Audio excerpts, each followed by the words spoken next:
नंदुरबार जिल्ह्यातील शहादा शहरात माणुसकीला काळीमा फासणारी घटना उघडकीस आली आहे। प्रवक्ता अकॅडमी या खासगी कोचिंग क्लासच्या संचालकाने एका अल्पवयीन दलित विद्यार्थिनीचा विनयभंग केल्याचा धक्कादायक प्रकार समोर आला आहे।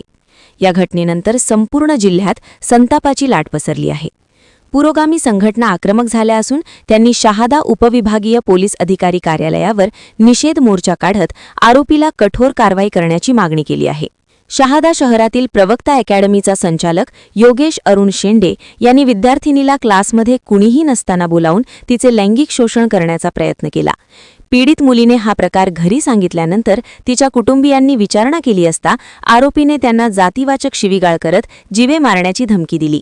या घटनेचे गांभीर्य ओळखून आंबेडकरवादी आणि पुरोगामी संघटनांनी मुख्यमंत्री आणि गृहमंत्र्यांना निवेदन पाठवले आहे। यात हा खटला जलदगती न्यायालयात चालवून नराधमाला तात्काळ शिक्षा व्हावी, आरोपीच्या गुन्हेगारी पार्श्वभूमीमुळे त्याची नार्को टेस्ट करण्यात यावी, संबंधित क्लासची मान्यता कायमस्वरूपी रद्द करून संचालकांचे पोलीस व्हेरिफिकेशन सक्तीचे करावे, जिल्ह्यातील सर्व कोचिंग क्लासेसमध्ये सीसीटीव्ही कॅमेरे लावण्याचे आदेश द्यावेत अशी मागणी करण्यात आली। शहादा पोलिसांनी या प्रकरणी विनयभंग आणि अॅट्रॉसिटी कायद्यान्वये गुन्हा दाखल केला आहे। मात्र आरोपीकडून पीडित कुटुंबावर दबाव टाकला जात असल्याची तक्रारही निवेदनातून करण्यात आली आहे। या आरोपीला कठोरात कठोर शासन होणार का, याकडे आता संपूर्ण जिल्ह्याचे लक्ष लागले आहे।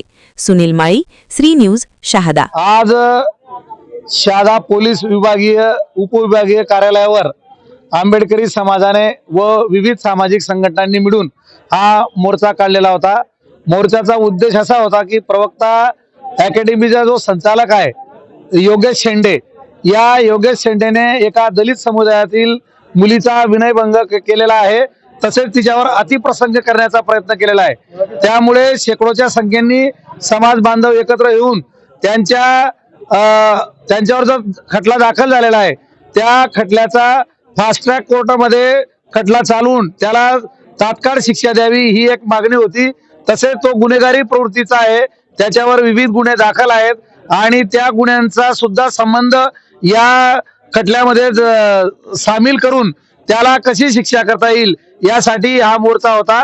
तसंच त्याचा जर जामीन झाला तर तो समाज जीवनामध्ये वावरण्यात अतिशय धोकादायक आहे, तो अशा घटना पुन्हा करू शकतो, म्हणून त्याला जामीन होऊ नये यासाठी सुद्धा आजच्या या मोर्चाचं आयोजन करण्यात आलेलं होतं। 3/1/2026 रोजी शहादा शहरात एक कोचिंग क्लास मध्ये एका लहान मुलीचा विनयभंग झाला होता।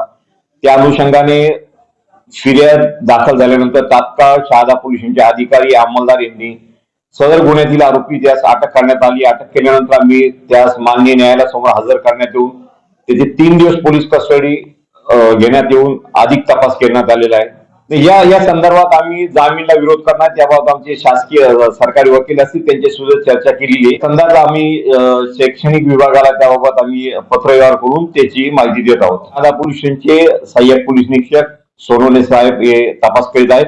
यातील दोन्ही आरोपी त्यांना अटक केली आहे, पोलीस कस्टडी सुद्धा घेण्यात आली आहे। सदर गुन्ह्याचा तपास चालू आहे।